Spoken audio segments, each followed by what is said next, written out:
G'day again, back for question 11, and typical of question 11, most of the questions in this year's HSC are pretty straightforward, thank goodness.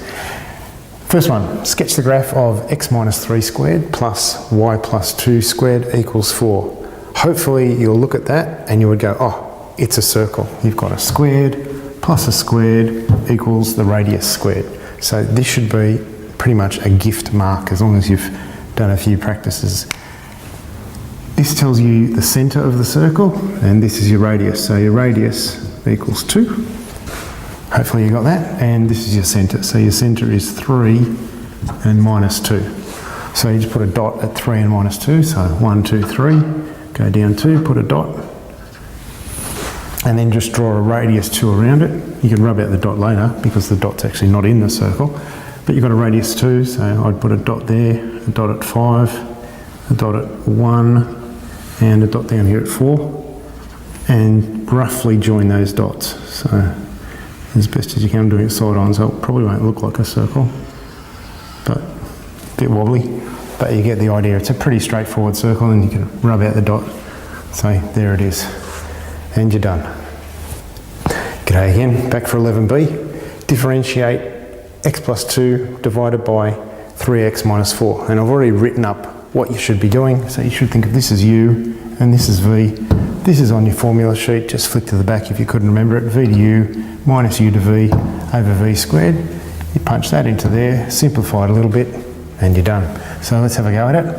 V to u, so v, which is 3x minus 4, multiplied by differentiate u. We differentiate that and you just get 1, minus u, or that's the top, which is x plus 2, multiplied by differentiate v, so differentiate the bottom, we get just the 3, that disappears, all divided by v squared, so just square this, 3x minus 4, all squared. No need to expand that, just leave it as it is, simplify the top, and that's it. So let's simplify, we'll expand it first, so 3x minus 4 minus 3 times x is 3x minus 2 times 3 is 6, so minus another 6.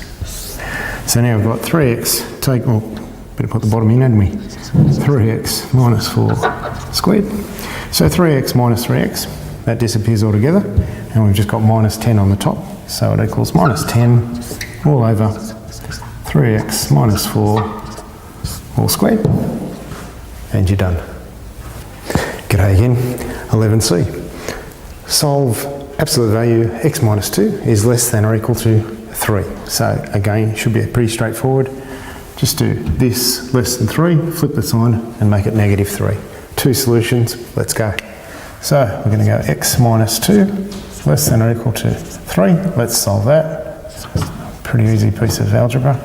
Add 2 to both sides. So x is less than or equal to 5. That's your first step. Second step, x minus 2 is greater than or equal to minus 3. So notice when we put a negative, we flip the sign. Let's work through that. Pretty easy one step, isn't it? Add 2 to both sides and we get minus 1. So x is greater than minus 1 and x is less than 5. So we just need to move these so it presents better. So x is now in between minus 1 and less than or equal to 5, and you're done. G'day again, back for 11d. Evaluate the integral between 0 and 1 of 2x plus 1 all cubed. Should be pretty straightforward. Okay, so integrate this, we're going to raise it to a power, put the new power underneath, so we're going to get 2x plus 1, raise it to a power, we get a 4, put that new power underneath, so 1 over 4. The other thing we're going to do is we're going to differentiate this and put that underneath. So if we differentiate this middle section, we're going to get 2, and we're going to put that underneath as well. So 2 times 4.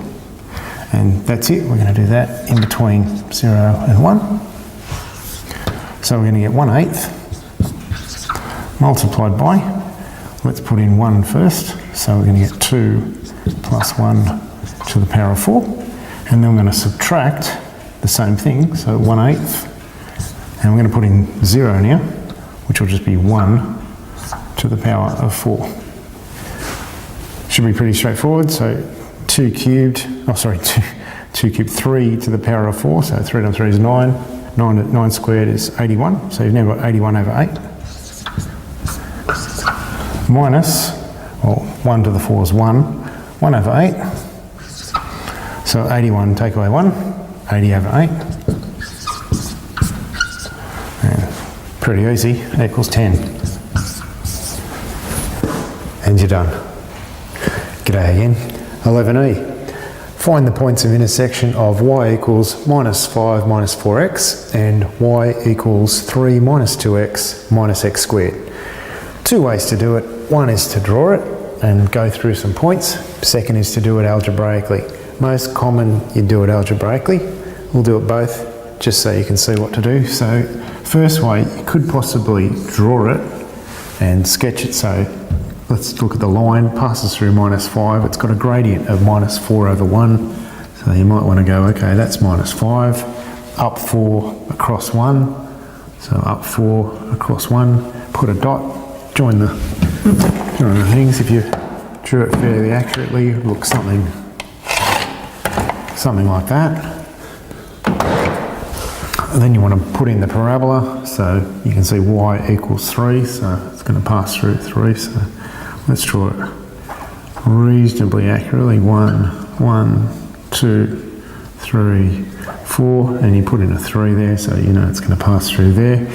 And then you can just put in points. So you're starting from 0, so put in minus 1, minus 2, etc., etc. If you do that, end up you put in minus 2, and you get that point there. So minus 2, 3 is one of the points, and obviously it's a sad face. It's going to pass through and look like that.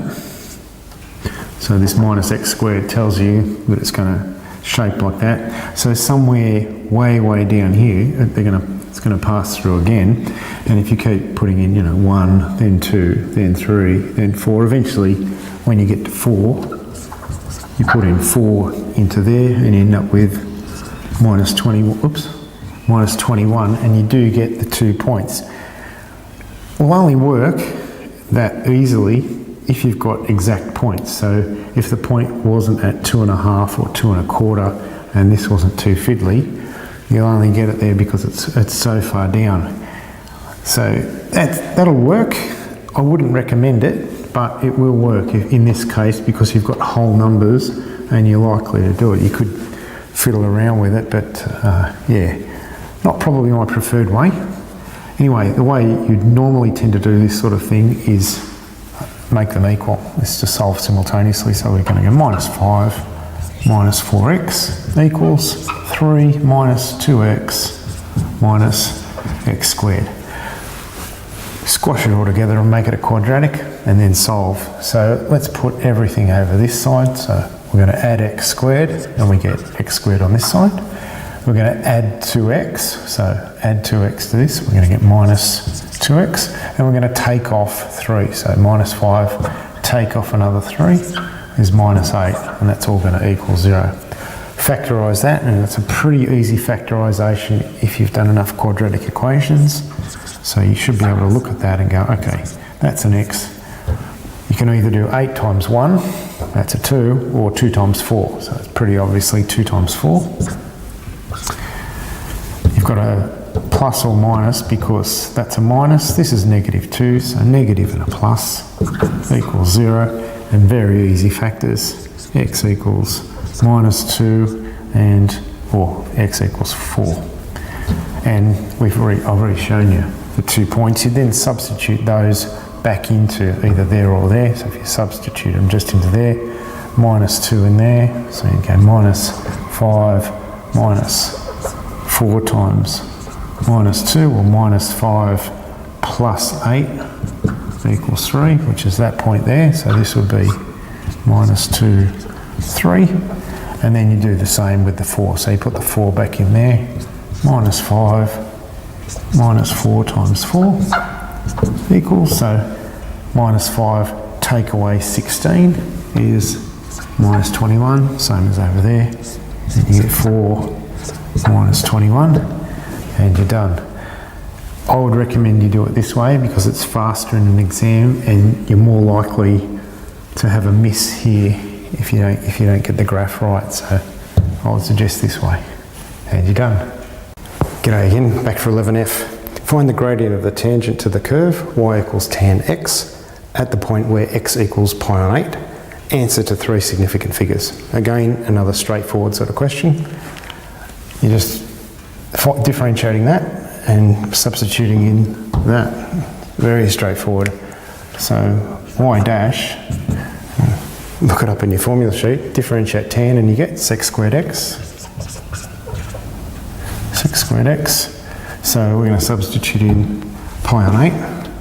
So then y dash at pi on 8 is going to equal, you can't actually punch sec squared into your calculator, but you can punch 1 over cos squared. So y dash 1 on 8 is going to equal 1 over cos squared. You can put your calculator into radians if you want to, otherwise you can just change that to 22.5 degrees and punch that into your calculator. So either way you'll get the same answer. So that or that if you're in radians or in degrees. So that should give you 1.17 and you're done. G'day again, back for 11G. Solve x on 2 equals a half. So it should be fairly straightforward. You can't actually cancel out the 2 with the 2 and say x equals 1. Nice try, but don't do that. So all you're going to do is get your calculator, shift sign equals a half, and you'll end up with the x on 2 part equaling 30 degrees. Where x on 2 is 30 degrees, so therefore our first x equals 60 degrees. This is positive, so you should know all stations to central. So sine is positive there, and sine is positive there. So our first one is in that quadrant, our second one's going to be in this quadrant. So if we're looking over this side, so we know that this bit is 30, so we can put 30 there and 30 there and say there's our first one and there's our second one. So our second one's going to be 150. So if x on 2 equals 150, then x will equal 300, and both of those are inside our range, 0 to 2 pi. Just change them over to be radians, so 60 is pi on 3, 300 is 5 pi on 3, and you're done.